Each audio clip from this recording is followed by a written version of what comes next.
Now with AI, you're going to have organizations that are able to 10x themselves based on technology that is available today. Like today, an organization that goes all in on AI, if they committed their lives to without any advancements with the technology, and within 2 years or less, they could be 90% automated on all of their administrative processes, 90%. Then that means they could take on 10 times more business without hiring any more staff or have a 10 times better profit margin than their competitors. I'm Brandon Poe, and this is the Accountant's Flight Plan podcast, where you can enjoy engaging conversations about mergers and acquisitions and accounting practice management. Listen in on strategies to build a more fun and valuable accounting firm. Welcome to the Accountant's Flight Plan podcast. I've got a hot topic today and a great speaker on this topic, Mike Schwarz. And Mike actually is an EOer, as I am, and he did a workshop for us on our last forum retreat. We did an 8-hour AI workshop, which was awesome. So I asked him to come on. Excited about this conversation. A little bit about Mike. So he is an AI strategist, speaker, and entrepreneur. He's the CEO of MyZone AI, which is a digital transformation agency helping entrepreneurs navigate the fast-moving world of artificial intelligence. With over 20 years of experience in business automation and scaling startups, Mike has worked with thousands of entrepreneurs across EO and YPO, developing frameworks that make AI adoption practical and profitable. He's a sought-after speaker known for his engaging, no-nonsense approach to breaking down complex AI concepts into actionable strategies, and I can attest to that. Whether through workshops, keynotes, or his upcoming book, Mike's mission is to empower business owners with the tools and confidence to succeed in the AI era. Welcome, Mike. That was beautiful. Thank you. And that was fun meeting with your team in Vegas. Yes. Which, interestingly enough, EO does not advise people to do forums in Las Vegas. They say it's a recipe for a bad forum retreat. But we had a great time. I think we got all our work done up front, and then we went and had some fun. I think if you don't get them in that order, you might be in trouble. The work might not get done in Las Vegas. I like that you guys gave me the full 8 hours. A lot of those retreats, I get 3, 4, 5 hours. We went deep. We went long into that. And I think probably at least 4 or 5 out of the 7 or 8 forum members have radically transformed their businesses after that workshop. So for me, like, my goal is impact, and it felt very rewarding in that sense. Yeah. Once you get to know enough about this, it's like, okay, I can do some things. I can take some steps, and that's kind of that way with so many things, right? It's just getting going in that direction is half the battle, And so an 8-hour workshop's a great way to kickstart that process. So we all came away very appreciative that we had educated ourselves and with that workshop, and that we had gotten you. We were just real happy with the whole workshop. It was a great day. So that's awesome. Thank you again. So, hey, we thought a lot about this very first question I'm going to ask you. We had some fun, creative time thinking about it. I did not put it in Chat GPT. This is our question that we created. So all of the questions were created by our team, not by Chat, by the way. Am I allowed to use Chat GPT if I need help answering the question? Yeah, sure. You can do whatever you need to. So, all right. If you met a time traveler from the 1950s in an elevator, and you had to quickly describe AI to them, what would you say? In its most simple form, AI is plugging automatic intelligence into everything that you do. It's a machine that has been trained on all of the world's knowledge, and through that training, it got smarter and smarter. It's emulated the intelligence of humans, and we now have computers that have intelligence, just the same way that you can plug into electricity, you can plug into intelligence. So really, it's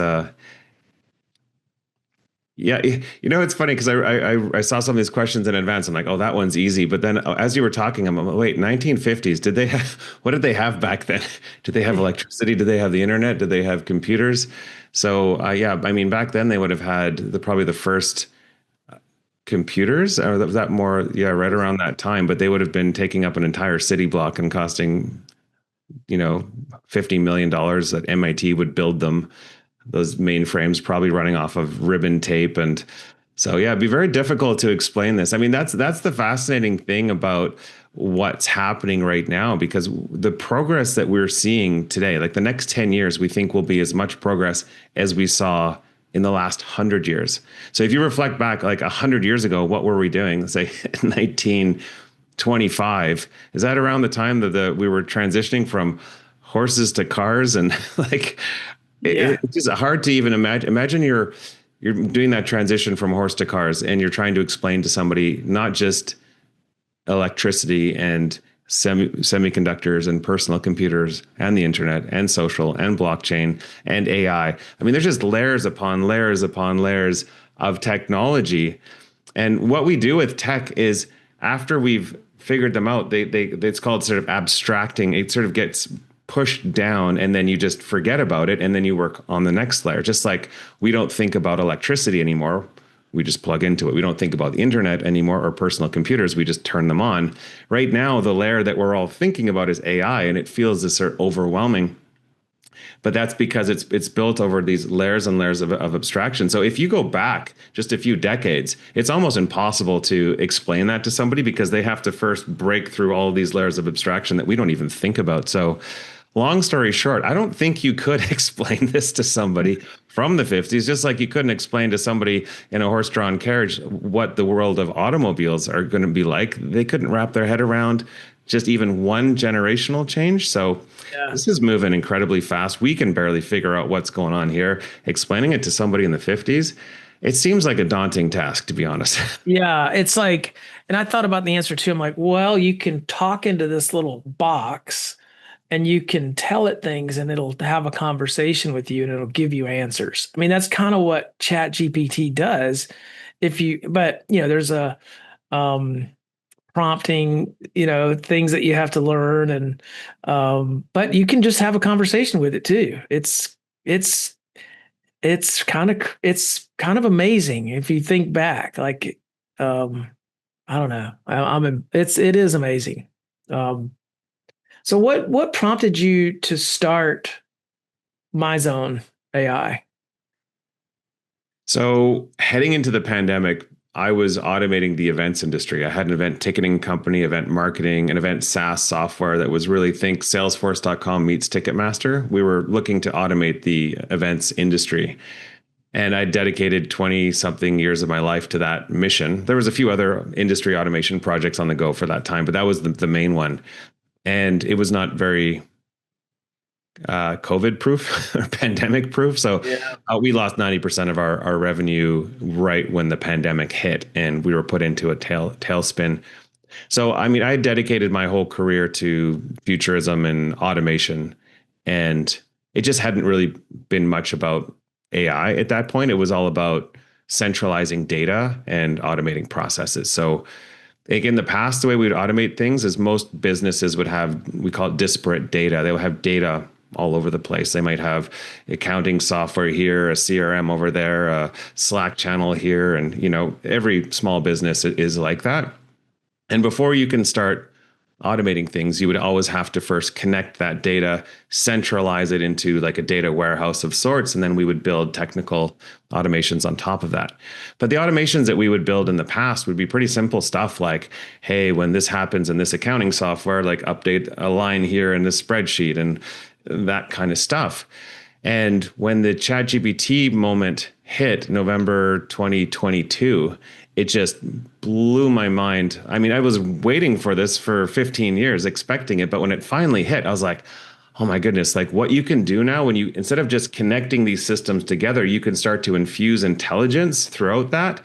And it just increased by a multiple of like 1,000-fold all of the different things that you could do. So what we'd been doing in the past was just like almost like unlimited potential. And so for me, it was clear we had to get into AI. We pivoted everything from events into digital transformation, and then deeper and deeper into AI.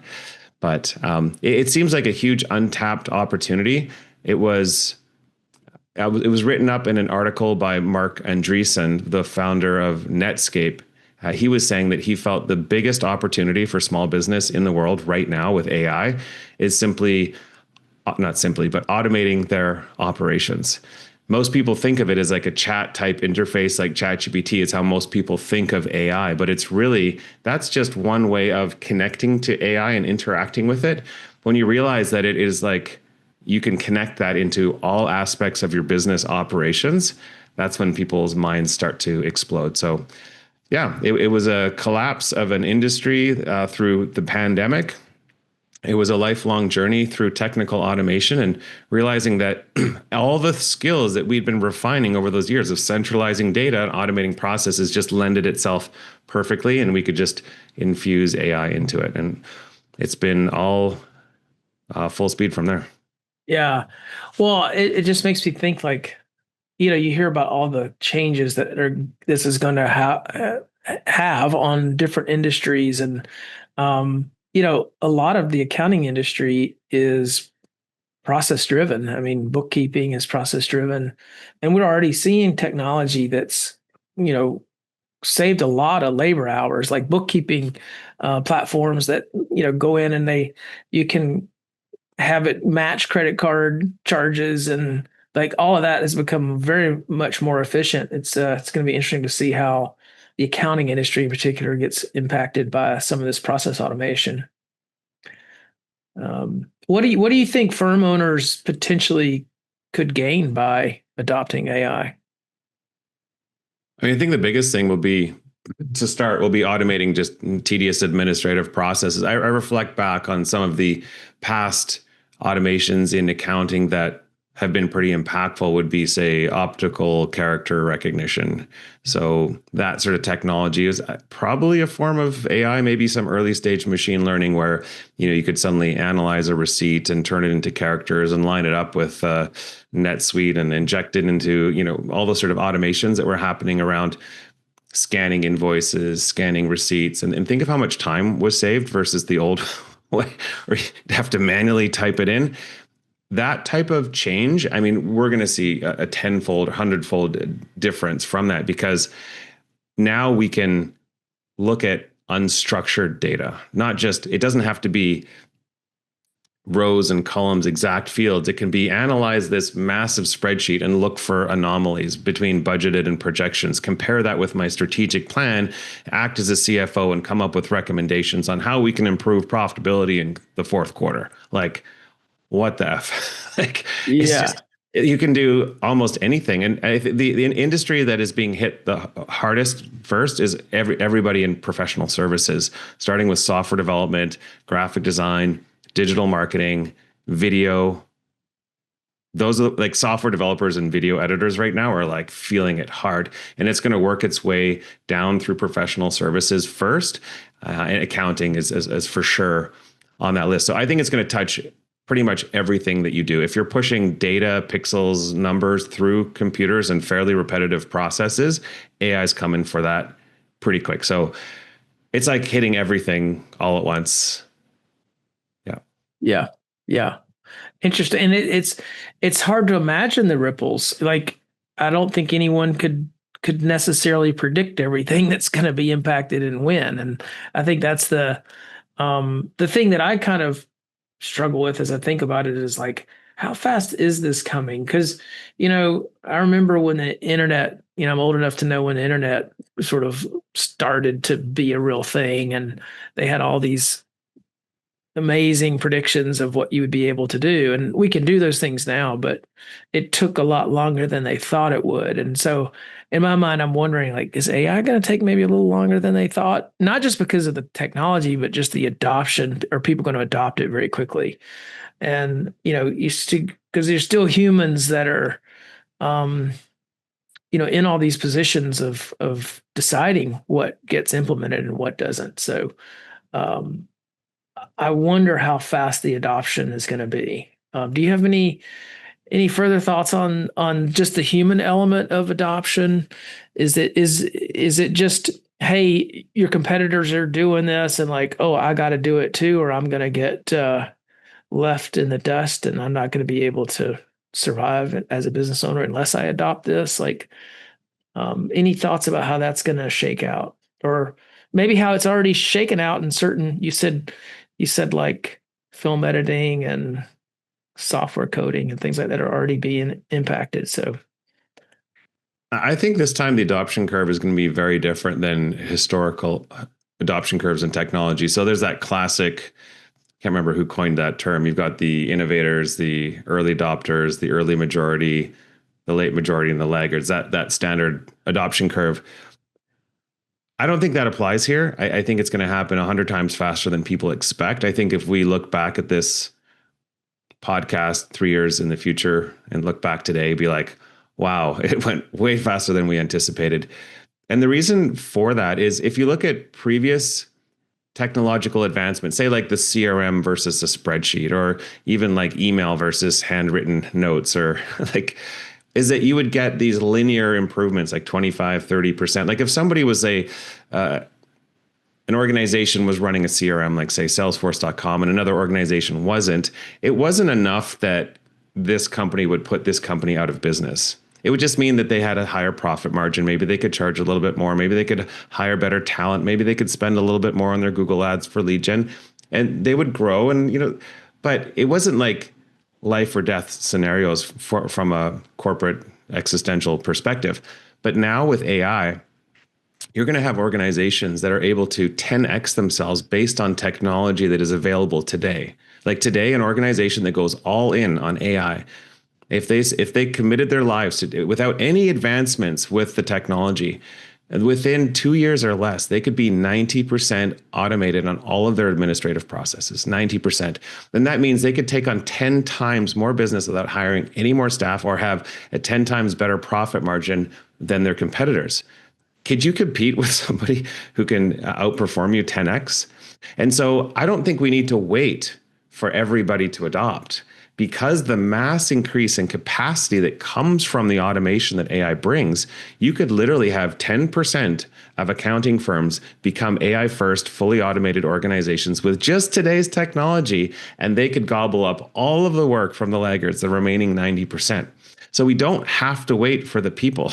We just need the first 5 or 10% to 10 or 20x themselves with efficiency, and they will wipe that out. So I'm predicting mass consolidation across industries. You will see places where there's 46,000 media buying agencies in North America, and suddenly there might be 100, or there might be 5 apps that replace them all. We're going to see massive job displacement because of that. So classical adoption curves, I don't think apply here, because the innovators are going to eat everyone else's lunch.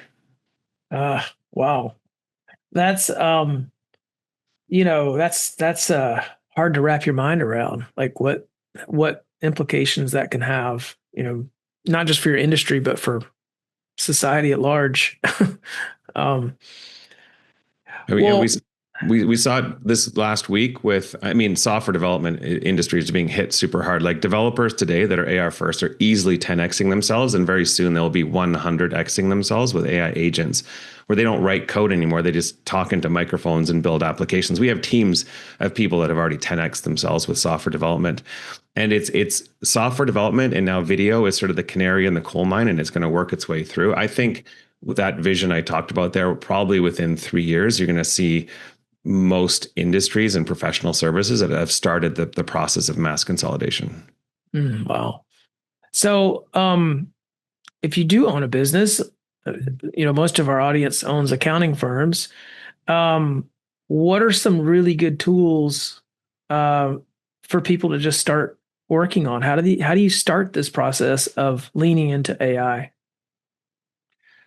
So we've developed a 10-step framework, and I'll sort of go through the steps. The first one is awareness. It's the wake up call. It's what the heck is this guy talking about? Is this stuff for real? And most people will have some sort of aha moment with AI when it kind of hits them that it's a lot more than just ChatGPT writing an incredible bedtime story for your kids, or you'll have probably even a series of aha moments. But The way I explain it is AI is like a rabbit hole. And the deeper that you go down the rabbit hole, you'll realize it just keeps getting wider and wider and wider. Or I probably talked to you about this. There's that technology divide, what people think technology can do and what it can actually do. And that gap is massive and it is widening exponentially. So you have to, first of all, just see it and understand it and be like, and then once you have that awareness piece, I think one of the critical next steps is education and just realizing that, hey, we're students. This is like 1995. You're a retail bookstore owner. And I'm like, hey, this e-commerce thing is coming. You might want to look into it. And you're like, where do I get started? Is there an app I can use to learn e-commerce? I'm like, yeah, it's kind of a whole change to your whole business operation. And a lot of, companies tried and failed and some succeeded.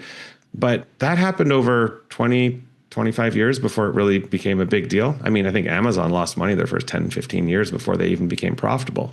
But this is going to be different. This will happen over 2 to 5 years, right? The same kind of impact.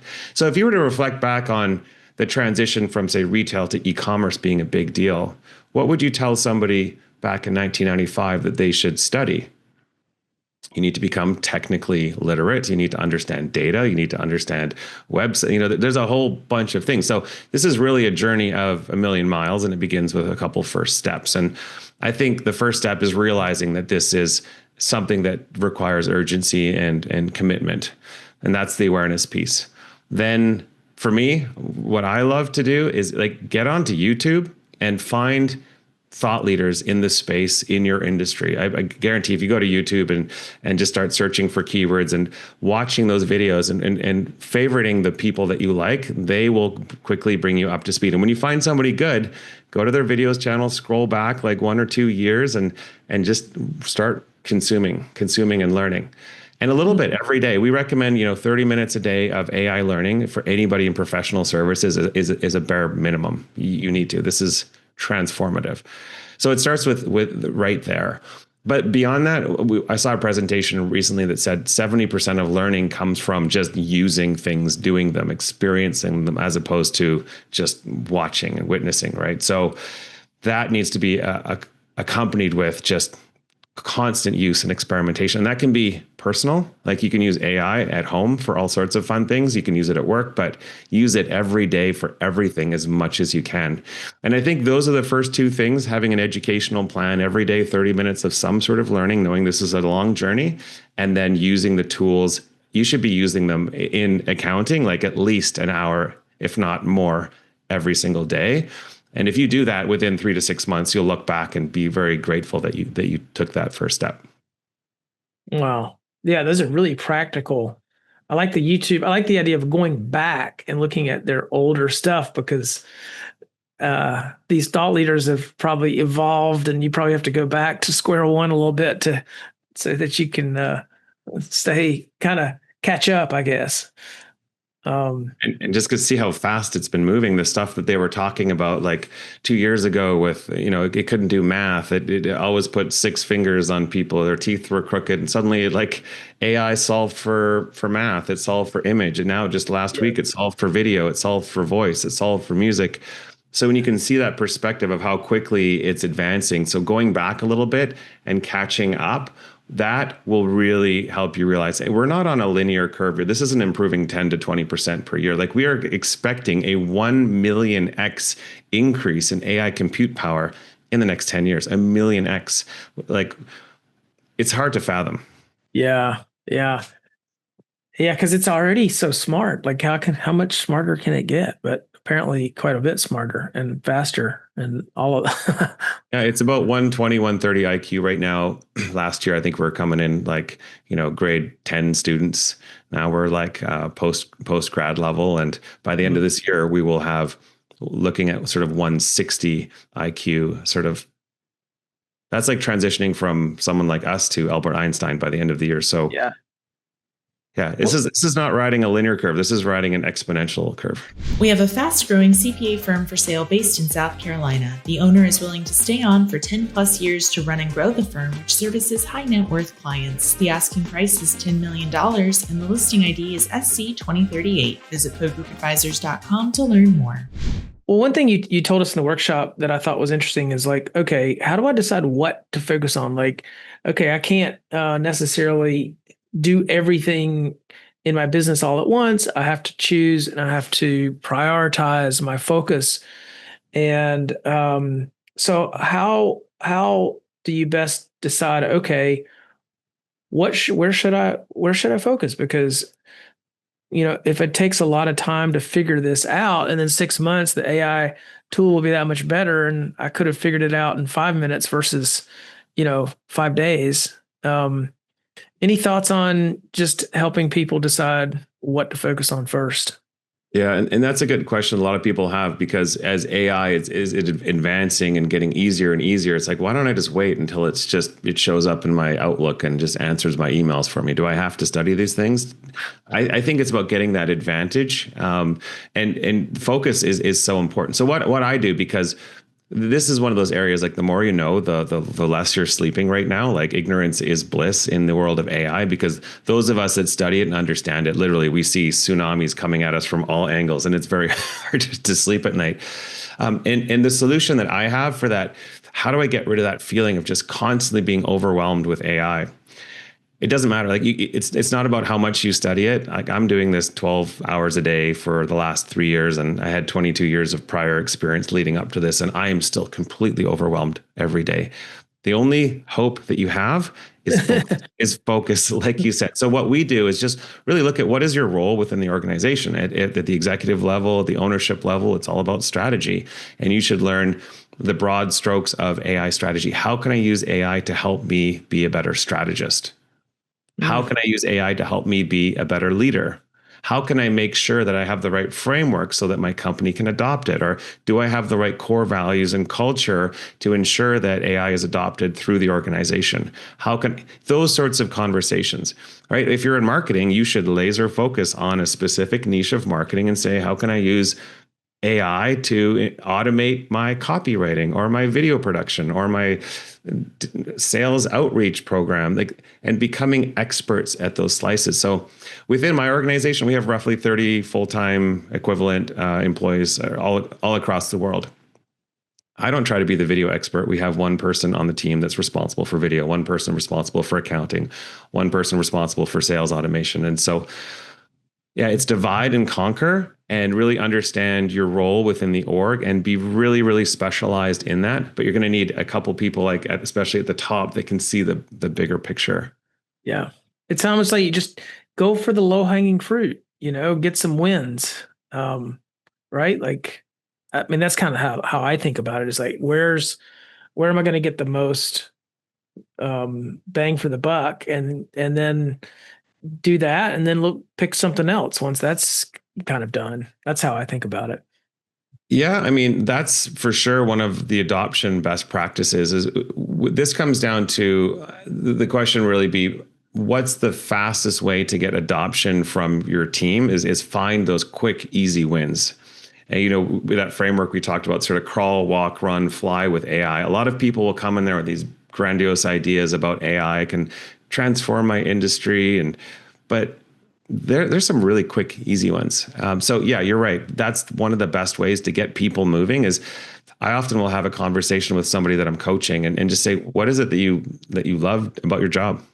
Like, it's like career coaching. What do you hate about your day to day? And start taking notes, and where are you spending the most time, and start to understand all the processes. Like, each job is really just a series of roles or processes that you execute on a daily basis. And if you can find the ones that you're spending the most time on that you hate, that AI can replace, very quickly you can get people excited about the learning. They're like, you can save me 2 hours a day manually entering this into my accounting software by you, like, tell me more. And then they can learn about AI in a very practical, ROI positive sort of way. So yes, that's one of our best practices for adoption, is really understanding what people hate to do, automate that, and make sure there's high return on investment behind that automation. And very quickly turn people from thinking AI is going to take my job to like, AI is going to empower me to spend more time doing the things that I love, that provide more value to the organization. It's going to let me walk away from the crap that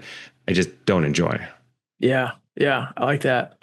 Well, also something you shared was this prompting framework. I think it was Create was the framework, and that has given me a lot of really good way of thinking about just how to prompt chat. I mean, particularly I use chat for the most part for that, and I've been shocked at just how much that can improve the results you get from that application. So, could you walk us through real quick what that Create framework is? Yeah. So first of all, what is prompting? Prompting is really just what you put into, say, a chatbot like ChatGPT or Gemini or any of those. They're called frontier models.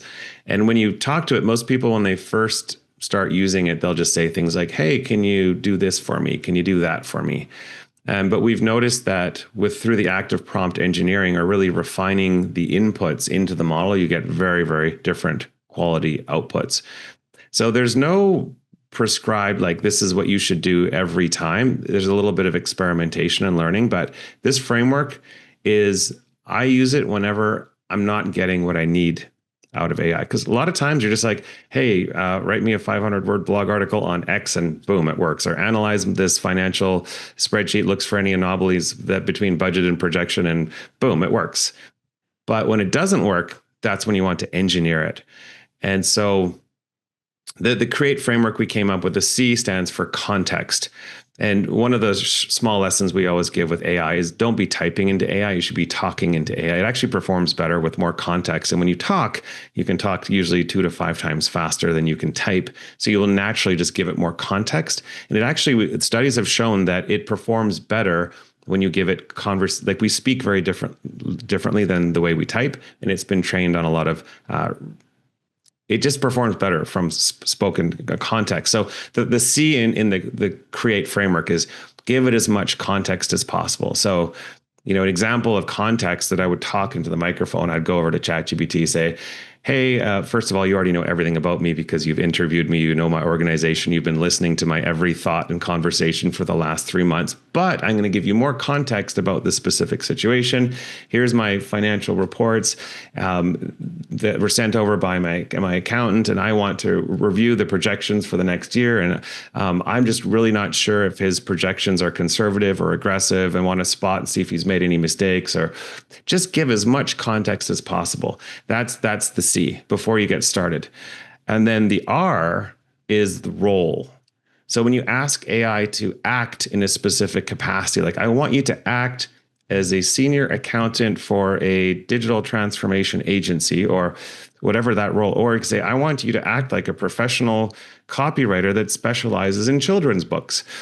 Whatever it is that you're doing, you want to think, what's the best person in the world that could take that on and put them into that role? So that's R. E stands for example. If there's situations where you already know what the output should be like, you can actually upload an example. Like here's an example of a previous blog article, or here's an example of the sort of report I'm looking to generate. Or if you can say things like, I want this in table format, like tables, like a spreadsheet, or I want this in bullet points.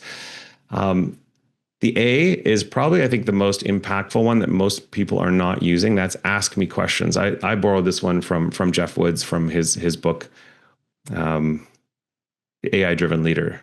And he says, and I use this all the time, just ask me questions one by one until you have all the context that you need to accomplish this task. And that one is a game changer, because the whole time that you're giving context, you think that you're giving AI all the information that it needs. But what AI is like, you're missing that, this, that, this, that. And if you just turn the tables and say, like, let's do this sort of thought partnership. Now you ask me the questions, you can quickly fill in all those contextual gaps, and AI can perform so much better. Yeah, the one by one is really important too. I want to mention that because I didn't do that one time and I got like a giant list of questions that was overwhelming. So I said, okay, I actually told it to do 2 questions at a time. And then it said, okay, we'll do this dynamically. And so the future questions took the answers. So it was much more, it was much better that way. So the one by one is really crucial in that. Yeah, one by one. I've now sort of progressed to 2 by 2 or 3 by 3. This is iterative. And the reason it's so important to be iterative, like you said, beyond it just not being overwhelming, so you don't want a list of 50 questions, is that as you answer each question, with a microphone, you can just ramble and provide as much context as you can on each question. And then the answer to each question will change the next question that comes out of the AI. Or sometimes the context that you give will open up a brand new question. So yeah, it should be the sort of iterative interview process. When I'm doing a sales call, I call this dynamic discovery. I don't come along and say I was pitching you on a deal. I'm not going to be like, oh, here, prepare 25 questions for Brandon. I'm going to say, prepare them 2 by 2, listening into the transcript, and the questions will evolve dynamically based on that context. So yeah, excellent point. T stands for the task. You just want to be really clear on what the output is. Like, I want you to, what is that often will show up in your context, but T is a bit of a checklist. Did you tell it specifically what you're looking for, the task, the output?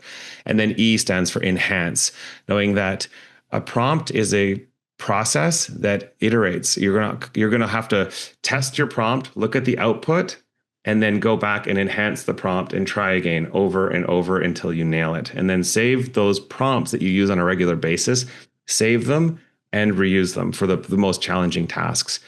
And the prompt engineering, there's, you could probably take a 4-hour course on it. And we've got materials I'm happy to share with you around that Create framework. It's just know that there's a process that you can take that will get you outsized value from AI. Yeah, I love that. I've been using that framework and been really impressed with how helpful that's been. So, well, hey, we're about to wrap up here, but I really want to ask you a couple more questions. One, I've been asking my guests recently on our podcast is like a memorable or outrageous career experience. Do you have an interesting or funny or just a memorable story? Geez. Memorable. I mean, the most memorable thing, it's not funny. It's kind of scary. It was in the darkest moment of my entrepreneurial career. It was in the middle of the pandemic. My wife had COVID. She was upstairs, and we were the first people in Vancouver, Canada here that had it. I think the first 20 people.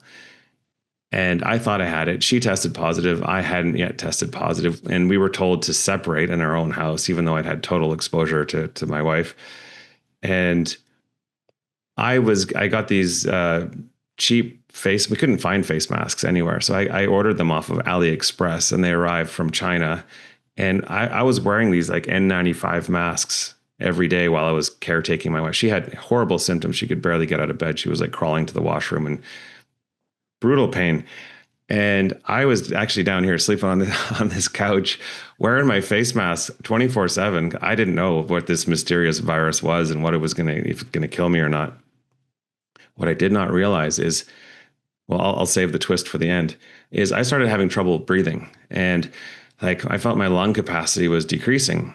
And you see on the news, like, people were just dropping like flies around the world. I'm like, oh man, I'm going to get intubated. And my lung capacity went from like 100% to 50 to 40. And I'm probably on day 6 or day 7. And my wife is just, you think she's ready for the hospital.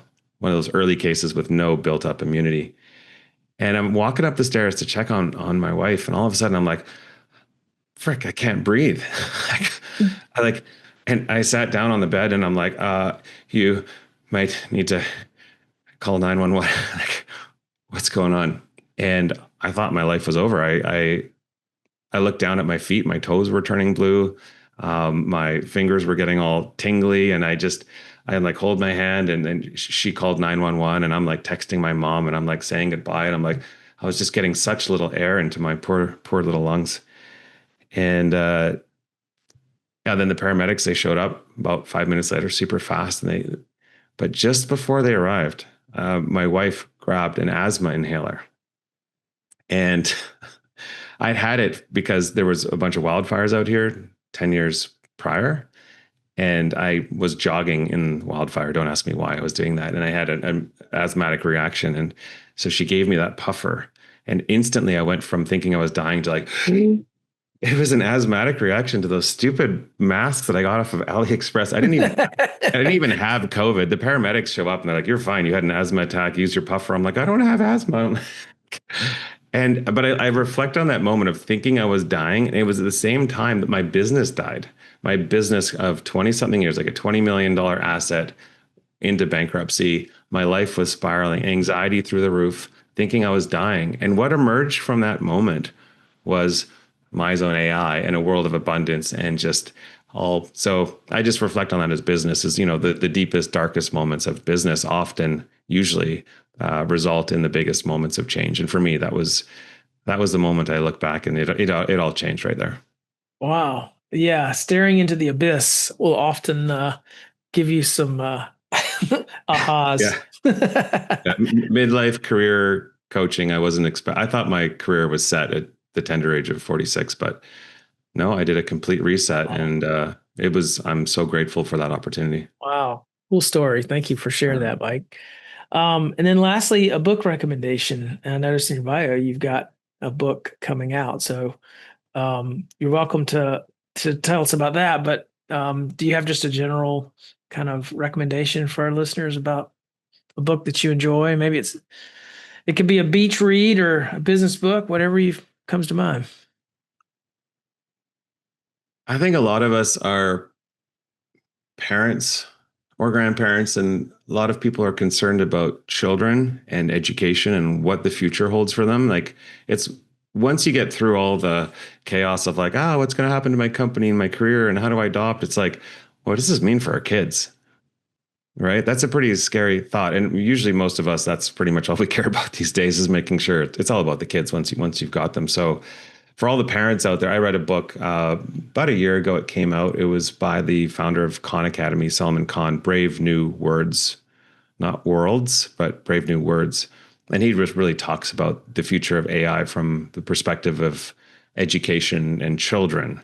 And I thought that was a great, nice, easy read. I put it on Audible and I read it and gave me a lot of clarity and perspective about what comes next. So I think that's a great one. Ah, cool. That's awesome. Now, what about your book? You got one coming out? Yeah, the problem with my book is it keeps changing every week. So, we do have a book written, but I think books like this, instructional, educational books in the age of exponential change, the challenge is that my frameworks, my best practices on a day-to-day, week-to-week basis are constantly changing. So I think we're turning the book into software. The software we're calling, it's going to be two parts. One is the AI readiness assessment, and I've already built the software too. It's pretty cool. You'll go through and answer a bunch of questions, and based on the answers, it will customize the book and give you a beautiful recommendation on everything you need to do across all pillars of AI readiness, from strategy to data to organizational change and things like that. And I think that's where the book is going to reside, is in a piece of software, because we just keep updating the best practices and the recommendations that come out of it. I think if I publish anything, it'll be obsolete in 3 months. Wow, that's cool. That's interesting. Yeah, so the book is turning into dynamic software that will help guide entrepreneurs and business leaders on all of the things they need to do to prepare for AI and all of the best practices to that. And it will also provide benchmarking data so that you can say, okay, against other 10,000 accounting firms that specialize with this many employees, where am I in terms of AI adoption on strategy or process versus my peers? Because once you realize like this is a race on that adoption curve, I want to be in that top 5 to 10% that changes the world. I don't want to be the one that gets gobbled up or acquired. Then it's all about measurement. Like I think I'm moving fast, but am I moving fast enough? So this software is going to provide the training and the knowledge base from the book, the best practices, but more importantly, the benchmarking. How am I doing relative to my peers? Yeah. Awesome. Well, do you have a name or it's not a title if it's not a book. Do you have a name for the software yet? Oh, yeah, it's called what it is for now, temporarily. It's not a good name. We're calling it the MyZone AI Blueprint. The name we're playing around with is called RAD AI, Radical Thinking for AI Transformation. It stands for results oriented. These are businesses that are focused on numbers. AI first, becoming an AI first organization, and D stands for distributed, because we believe that the most efficient companies will have teams, the smartest people from anywhere in the world, all coming together and collaborating. So the framework we think will be called RAD AI. but we haven't tested it. To write a good book, you need to do a lot of testing. We haven't done that with focus group. Okay. But blueprint is done. There's 1,000 blueprints out there. So, but it's what it is. It's a blueprint, but we need a cool name. Well, so people just have to follow you to see when that comes out. So what's the best way to follow you online? It's funny. I've been hiding from social media for the last 10 years. I just launched a community at school.com, SKOOL.com/MyZone AI. That's new in the last 6 weeks. I'm building a community where I just share all my learnings and my recordings from workshops. It's a free community. If you want to learn more about AI, just join school.com/MyZone AI, and that's school with a K. Awesome. All right, Mike. This has been a very interesting conversation indeed, and I knew it would be after the workshop we had. So thank you for coming on our podcast and sharing this information. Yeah, thanks for having me, Brandon. That was fun, and hopefully you can sleep well tonight. Thanks for listening to the Accountant's Flight Plan podcast. You can keep the momentum going by subscribing and sharing your thoughts with us. Visit our website at pogroupadvisors.com for more resources, and tune in next time for more exciting conversations like this one. This podcast was produced and edited by Liesl Epps of Poe Group Advisors. Thanks for listening.